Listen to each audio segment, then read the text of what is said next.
Jenny, তুমি food ডেলিভারির কাজ করো? স্কুলে কেন আসো? একটা দিনও পড়া দিতে পারো না। কালকে থেকে পড়া না পারলে পুরো স্কুল টাইমে বাইরে ধার করিয়ে রাখবো। আবার বকা খেয়েছো ম্যামের কাছ থেকে? চলো তোমাকে পড়া বুঝিয়ে দেই। কি হলো, আসো। ম্যাডাম, এই নিন আপনার রিসিট। আমি আসছি। দাঁড়াও, আমার সাথে চলো। এই, কোথায় নিয়ে যাচ্ছেন? কি হয়েছে বলো তো? তুমি একটা সামান্য ডেলিভারি কোম্পানিতে চাকরি করো? কই, কিছু না তো। এটা আমি শুধু শখের বশে করি।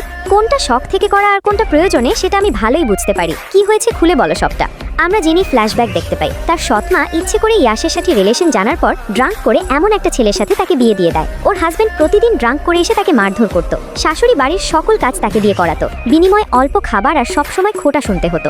এগুলো শুনে ইয়াস রেগে যায়। আসছি, চলো দেখি কে তোমার হাজবেন্ড। এই ছেলে কেও? ওর সাথে হাত ধরে খুঁজছো কেন?